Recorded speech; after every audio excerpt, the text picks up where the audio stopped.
A circulação de pessoas e de informações no espaço geográfico. Na atualidade, tudo parece depender da velocidade com que são feitas as coisas. Eis o mundo interligado pelas tecnologias de telecomunicação, com seus cabos de fibras óticas, telefones celulares e supercomputadores, das máquinas usadas nas indústrias, no comércio, na agricultura, na pecuária, no extrativismo, etc. Outros aspectos são os dos transportes, como carros, motocicletas, jatos, aviões, helicópteros, trem-balas, cada vez mais velozes e acessíveis a um número maior de pessoas. Essa sociedade regida pela circulação das informações, espalhadas por todos os lados e nas mais variadas formas: imprensa, livros, revistas, jornais, etc., oral, televisão e rádio, online, internet, que revolucionou o consumo, os hábitos e as visões de mundo de pessoas de todo um planeta. Essa sociedade regida pela circulação das informações espalhadas por todos os lados, nas mais variadas formas: imprensa, livros, revistas, jornais e etc., oral, televisão e rádio, e online, que é a internet, que revolucionou o consumo, os hábitos e as visões de um mundo e de pessoas de todo o planeta. A geografia vai ajudar a entender esse mundo veloz, repleto de informações, contrastes, desigualdade, para que você compreenda as divisões, transformações que estão ocorrendo. Para a geografia, interessa onde, quando, de que forma e em que aspectos essa transformação no espaço geográfico tem afetado. Por isso, os estudos geográficos se interessam por grande variedade de temas, referente tanto à sociedade quanto à natureza. O espaço interligado. O espaço geográfico é composto pela soma de todas as áreas alteradas pelo trabalho humano. Assim, uma floresta onde ocorre mineração, um vilarejo, uma grande metrópole, um parque nacional visitado por turistas, um parque industrial, um rio represado e seu entorno, entre outros, são exemplos de espaços geográficos. Por causa disso, o espaço geográfico pode ser definido como paisagem em constante processo de transformação, sempre consideradas as razões das mudanças e o que foi modificado. Assim, para compreender como ocorrem as transformações e como afetam a sociedade e o ambiente, é preciso estudar tanto os elementos que compõem a natureza, quanto as atividades econômicas desenvolvidas pelos seres humanos. Atualmente, o espaço geográfico é interligado por vias de transporte, de comunicação e de informação. Essas vias possibilitam que os diferentes lugares do planeta estabeleçam relações entre si. Nos dias atuais, é possível percorrer longas distâncias em curtos espaços de tempo, se comparado a alguns anos atrás. Da mesma forma, a internet, o telefone e a televisão possibilitam a comunicação entre pessoas de diferentes lugares, além de possibilitarem informações praticamente em tempo real. É importante, porém, considerar que muitos desses avanços não estão ao alcance de toda a população. Muitas pessoas não têm acesso a itens de necessidades básicas, particularmente a alimentação sustentável e habitação. Desigualdades socioespaciais. As desigualdades sociais e espaciais ocorrem porque, nas relações de trabalho, grande parte da população não tem acesso a uma renda suficiente para atender às suas necessidades básicas.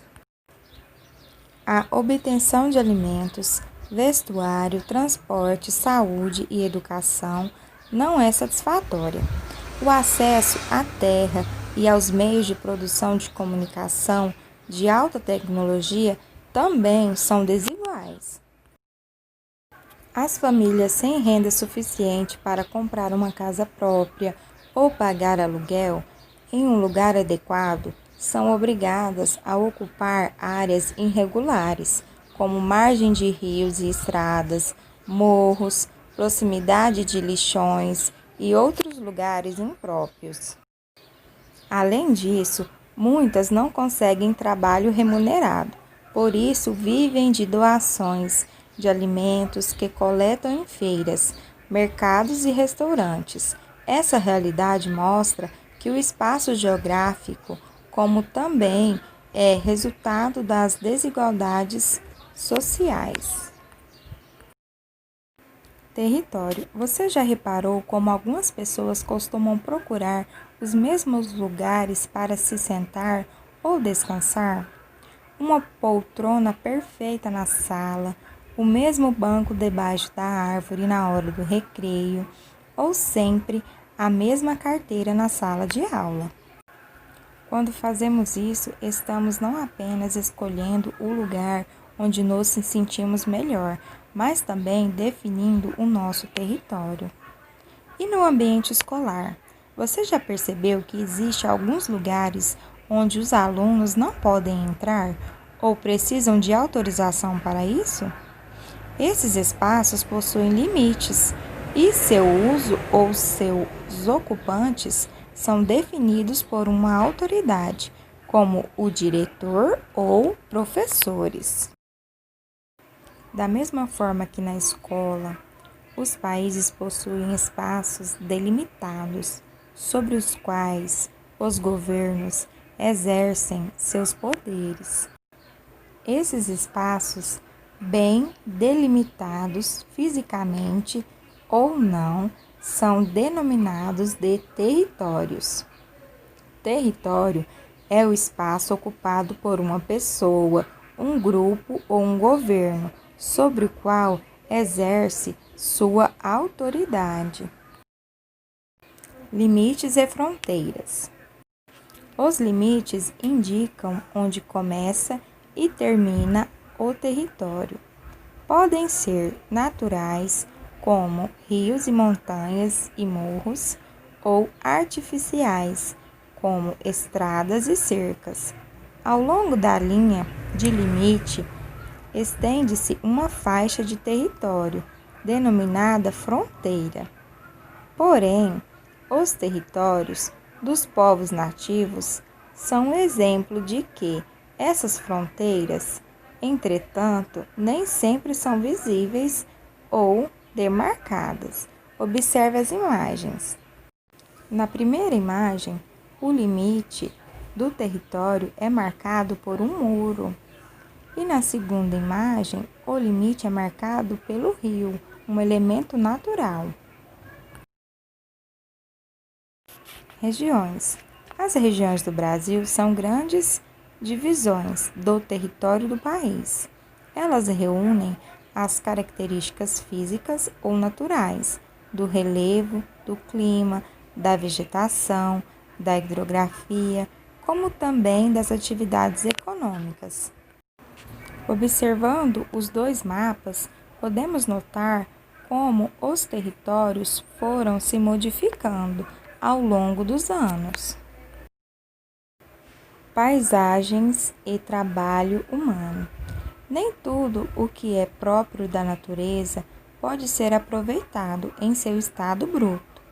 Quase sempre, o ser humano precisa trabalhar para transformar os vários elementos naturais em bens capazes de satisfazer suas necessidades.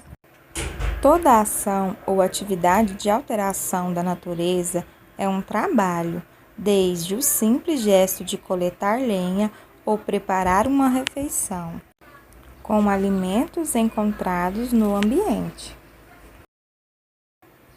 Os bens e as mercadorias. Tudo aquilo que satisfaz alguma necessidade humana é considerado um bem. Como no mundo atual, quase todos os bens podem ser vendidos e comprados.